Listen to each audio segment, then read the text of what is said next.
இந்த அப்பன் அழைத்ததுமே வந்து விட்டாயா என் தங்கமே.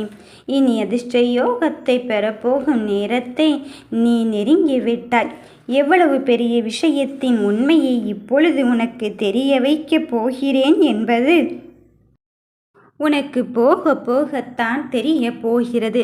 நான் சரியான தருணத்தில் உனக்கு தேவையான முடிவுகளை தருவேன் என்று சொன்னேன் அல்லவா? இப்பொழுது அந்த விஷயத்தை புரிய வைப்பதற்குத்தான் வந்திருக்கின்றேன். உன்னை சுற்றி இருக்கும் ஒருவரோ உன்னை பின்தொடர்ந்து வந்து கொண்டிருக்கின்றார். அவரின் புகைப்படத்தை வெளியிடத்தான் நான் வந்திருக்கின்றேன். நீயோ நமக்கு சில சமயத்தில் கடந்து போகின்ற வாழ்க்கையில் குழப்பங்களும் வருகிறது, நல்லதும் நடக்கின்றது. ஆனால் எது நடந்தாலும் நமக்கான விஷயத்தை செய்தவர் யார் என்று தெரியாமல் நீ மனதை போட்டு குழப்பிக்கொண்டே இருக்கின்றாய். நாம் போராட்டம் பெரியதாக இருக்கும் என்று நினைத்து கொண்டு இருக்கும் வேளையிலே அதை சற்றே முடித்து விடுவதற்கான நிலையை அங்கு உருவாகி கொண்டிருக்கின்றது. அப்படி இருக்கும் பட்சத்திலே அந்த நிலையை உருவாக்கியது யார் என்றுதானே நீ கேட்டுக்கொண்டு இருக்கின்றாய். உனக்கானவராக இருந்தால் பட்சத்தில் மட்டும்தானே உனக்கு நல்லது நினைக்க முடியும். அப்படித்தான் நீ நேசித்தவரின் புகைப்படத்தை உனக்கு நான் அடையாளம் காட்டப் போகிறேன். என் பிள்ளையே, அவர் யாரென்று மனம் குழம்பாதே. அவர் உன்னருகில் இருந்து என் சாயலில் உனக்கான விஷயத்தை செய்து கொண்டேதான் இருக்கின்றார். எனக்கான நற்குணத்தை அவரிடம் நீ பார்த்து கொண்டுதான் இருக்கின்றாய். நீ சொல்லும் போதெல்லாம் இது நம் சாய்தேவன் நமக்கு செய்தது போல் இருக்கின்றது, இது நம் சாயப்பா நமக்கு சொன்னது போல் இருந்து கொண்டு இருக்கின்றது என்று ஒவ்வொரு முறையும் சொல்லிக்கொண்டே இருக்கின்றாய் அல்லவா? அப்படிப்பட்ட ஒரு விஷயத்தை தான் நான் செய்வதற்காக வந்திருக்கின்றேன். நீ மனம் கலங்கி கொண்டிருந்த விஷயத்திற்கும் மனம் குழப்பமடைந்த விஷயத்திற்கும் நல்லதொரு தீர்வை அவரின் மூலம் பெறத்தான் போகிறாய். யார் யாரோ சூழ்ச்சி வலைகளை பின்னினார்கள், அதுவும் உண்மைதான். ஆனால் அத்துணை நிலைகளையும் தாண்டி உனக்கான வாழ்க்கையின் பயணத்தில் இதுதான் நடக்க வேண்டும் என்று என்னால் தீர்மானிக்கப்பட்டதை அவரின் மூலம் நான் நடத்தி தர வந்திருக்கின்றேன். உனக்காக ஒருவரை தயார்படுத்தியிருக்கின்றேன் என்று சொன்னேன் அல்லவா? அந்த ஒருவர் அவராகத்தான் இருக்க போகிறார். மனதில் வீணாக சந்தேகப்பட்டு கொள்ளாதே. உனக்கான வெற்றி விடிகளை தருவதற்கு இந்த அப்பன் நான் உறுதியாகவும் தெளிவாகவும் இருந்து கொண்டு இருக்கும்போது நீ நடப்பதை பற்றியும் நடக்கப் போவதை பற்றியும் கலங்கிக் கொண்டும் கவலைப்பட்டு கொண்டும் இருக்காதே. எந்த ஒன்றை இழந்துவிட்டேன் என்று நினைத்து கொண்டு இருந்தாயோ அதை அவரின் மூலம் பெறப்போகும் தருணத்தை நீ அடைய போகிறாய். அவரின் புகைப்படம் உனக்கே தெரியாமல் உன் கையிலே வந்து சேரத்தான் போகிறது. அதற்கு நான் உறுதுணை புரிந்து விட்டேன். என் அருளை உனக்கு கொடுத்து விட்டேன். விடியற் பொழுதிலே உன் வெற்றி செய்தியை பெறுவதற்கான நேரத்தை நீ நெருங்கி கொண்டு இருக்கும் வேளையிலே அவரின் புகைப்படம் உன் கைகளுக்கு தானாகவே வந்து சேர போகிறது. என் தங்க பிள்ளையே, உனக்கான நல்லதையும் நன்மையான காரியத்தையும் செய்து முடிக்க யார் ஒருவர் வருவாரோ மாட்டாரோ என்று சந்தேகித்து கொண்டு இருக்கின்றாய். அந்த சந்தேகத்தை எல்லாம் உனக்கான பாதையில் தெளிவாக்க நான் வந்து இருக்கும்போது உன் மனதை தளர செய்து கொண்டு இருக்காதே. எது நிம்மதி தரும் என்று நினைத்து கொண்டு இருக்கின்றாயோ அதை மட்டுமே செய்து கொண்டிரு. உனக்கான வேண்டுதல்கள் அத்துணையும் நான் கேட்டுவிட்டுத்தான் வந்திருக்கின்றேன். உன்னிடம் உள்ள ஒரு தட்சணையை நான் பெற்றுக்கொண்டு உனக்கான விஷயத்தை நான் கொடுப்பதற்கு வந்திருக்கும் போது அந்த விஷயம் என்னவென்று தெரியாமல் தானே நீ மனம் தளர்ந்து கொண்டிருக்கின்றாய். என் பிள்ளையே, அந்த விஷயமானது உன் வாழ்க்கையில் உள்ள உனக்கான வெற்றியை தீர்மானிப்பதாக இருக்கும்போது நீ அதை யாருக்காகவும் விட்டு கொடுத்து விடாதே. அப்படி என்ன தட்சணையை நம் அப்பா நம்மிடமிருந்து எதிர்பார்த்து காத்து கொண்டு இருக்கின்றார் என்று தானே கேட்கிறாய். நான் கேட்பது என்னவாக இருக்கும்? என் பிள்ளைகளின் அன்பையும் பொறுமையும் தவிர எனக்கு இங்கு வேறு என்ன வேண்டும்? என் கண்ணின் மணியே, அதற்கு ஈடு இணை எதுவுமே கிடையாது. நீ விலையுயர்ந்த பொன்னையும் பொருளையும் அதற்கு ஈடாக வைத்தால் கூட இங்கு தரம் தாழ்வது பொன்னும் பொருளாகத்தான் இருக்கும். உனக்கான பாதையை தெளிவுபடுத்த நீ நேசித்தவரின் மூலம் உனக்கு அடையாளத்தை காட்டத்தான் வந்து கொண்டு இருக்கின்றேன்.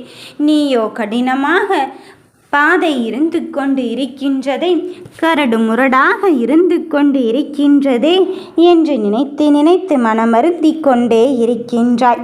ஒன்றை மட்டும் தெளிவாக்கிக்கொள். மலை இங்கு அண்ணாந்து பார்க்கும்போது எவ்வளவு உயர்வாக இருந்து கொண்டு இருக்கின்றது, எவ்வளவு உயரமாக இருந்து கொண்டு இருக்கின்றது. அதை நாம் எப்படி ஏறப்போகிறோம் என்று தரையிலிருந்து பார்த்து கொண்டால் பார்த்து கொண்டேதான் இருக்க முடியும். மாறாக அதை ஏறி கடந்துவிட்ட பிறகுத்தான் தெரியும் அந்த மலையும் நம் காலடியில்தான். மலை இடுக்குகளையும் அங்கே புட்கள் முளைப்பது போல உன் வாழ்க்கையிலும் உனக்கான வெற்றியின் மாற்றத்தை தருவதற்கு இந்த அப்பனானவன் நான் இருந்து கொண்டு இருக்கும்போது நீ எதற்காக தங்கமே மனம் தளர்ந்து கொண்டு இருக்கின்றாய்? ஒவ்வொரு நாள் விடியலிலும் ஏதேதோ எதிர்பார்த்து வாழ்வதை விட வாழ்க்கையின் யதார்த்தத்தை புரிந்து கொண்டு எதிர்நீச்சல் போட்டு உனக்கான வெற்றியை பெறுவதுதானே வாழ்க்கை. அப்படிப்பட்ட ஒன்றைத்தான் நான் உனக்கு தருகிறேன். நீ என்னிடம் வந்து சதா நேரமும் அதை தாருங்கள் அப்பா, இது தாருங்கள் அப்பா என்று சொல்லி கொண்டு இருக்கின்றாய். ஆனால் என்றாவது ஒரு நாள் எனக்கு எது நிம்மதி தரும் என்று நினைக்கிறீர்களோ அதையே மட்டும் என் கையில் ஒப்படையுங்கள் அப்பா என்று மட்டும் கேட்டுவிட்டு பார். நிச்சயமாக உன் வாழ்க்கையின் வழியே நான் உணர்ந்து கொண்டு இனியும் உன்னை அமைதி காக்க வைக்கப் போவதில்லை என்பதை புரிந்து கொண்டுதான் வரப்போகிறேன். முன் மாற்றத்தை நீ ஏற்றுக்கொள்ள தயாராகிவிட்டாலே போது இங்கு பாதி பிரச்சனைகள் தானாகவே சரியாகிவிடும் என்றுதான் அர்த்தம். நடக்கப் போகும் எல்லா விஷயத்திற்கும் நானே முழு பொறுப்பாகி உன் வாழ்க்கையை முழுமையாக்க வந்திருக்கும் போது நீ எதை நினைத்தும் வருந்தப்படாதே. என் தங்க பிள்ளையே, உன் சந்தோஷமும் கவலையும் உன்னோடு சேர்ந்து கொண்டுதான் இருக்கின்றது. ஆனால் நீயோ தடைகளை பற்றி மட்டும்தான் யோசிக்கிறாய். கவலமான சூழ்நிலைகளை பற்றி மட்டும்தான் யோசிக்கிறாய். அதனால் தான் உன் கண்களுக்கு நல்ல விஷயம் ஒன்றுமே புலப்படவில்லை. ஏதோ ஒன்றை இழந்து விட்டேன், இழந்தது இழந்ததாகவே இருந்துவிட்டு போகட்டும் என்று நீ மனம் போன போக்கிலே சென்று கொண்டிருக்கின்றாய். நான் தான் உன் மகிழ்ச்சிகரமான வாழ்க்கைக்கு அடித்தளமிட்டு கொள்கிறேன் என்று சொல்கிறேனே, அதன் பிறகும் எதற்காக தங்க பிள்ளையே நீ பயமோ பதற்றமோ அடைந்து கொண்டு இருக்கின்றாய்? விதியின் வலிமையை குறைத்து உனக்கான தீர்மானத்தை விண்ணப்பிக்க நான் வந்து இருக்கின்றேன். என் செவிகளில் உன் விண்ணப்பம் வந்து சேர்ந்து விட்டது. இனியும் அப்பன் நமக்கானதை தரவில்லை என்றால் நாம் இருந்ததிலும் ஒரு புண்ணியம் இல்லை என்று கேட்டுக்கொண்டு இருக்கும் என் தங்கமே, உன் மனதில் இருக்கின்ற ஆறாத காயத்திற்கும் ரணத்துக்கும் மருந்தாக நானே தீர்வாக மட்டுமல்ல இறுதி முடிவாகவும் வந்து உன் வெற்றி பயணத்தை தொடங்கி வைக்க வந்திருக்கும் ஆணை மட்டும் நீ விட்டு விடாதே. உன் வாழ்க்கையை முழுமையாக்க அவர் வந்து இருக்கும்போது நீ எண்ணுகின்ற எண்ணத்தில் உறுதியாகவும் தெளிவாகவும் இரு. உனக்கான வெற்றி பயணத்தை நான் இங்கு தொடங்கி வைத்து நல்லதொரு ஆரம்பத்திற்கு உறுதியாக இருக்கத்தான் வந்து இருக்கின்றேன்.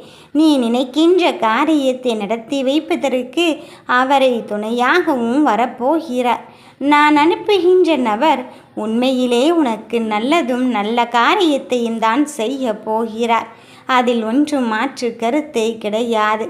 நடப்பதையும் நடக்கப் போவதையும் பார்த்து நீ முதலில் பதற்றத்தை விட்டுவிட்டு அதிலிருந்து வெளியேறி வா. உன் மன சூழ்நிலை நான் அறிந்து கொண்டு தான் வந்திருக்கின்றேன். எந்த ஒன்றை பெற வேண்டும் என்று என் பிள்ளைகள் தவித்து கொண்டு இருந்தார்களோ அந்த ஒன்றை பெறுவதற்கான நேரத்தையும் நல்ல விஷயத்தையும் நீ நெருங்கிவிட்டாய். நம்பிக்கையோடு வந்தால் தானே நல்லது நடக்கும் என்ற உண்மையும் நமக்கு புரியும். உனக்கே நான் உறுதியாக்க நிரந்தரமான மகிழ்ச்சியை தர வந்து இருக்கும்போது அவரும் உன்னை வெற்றி என்னும் ஒன்றில் அடியெடுத்து வைப்பதற்குத்தான் வந்திருக்கின்றாய். இனி நல்லதுதான் உனக்கு நடக்கப் போகிறது. நீ நம்பிக்கையோடு இரு என் கண்ணின் மணியே. நல்லதே நினைப்போம், நல்லதே நடக்கும். ஓம் சாய்ராம்.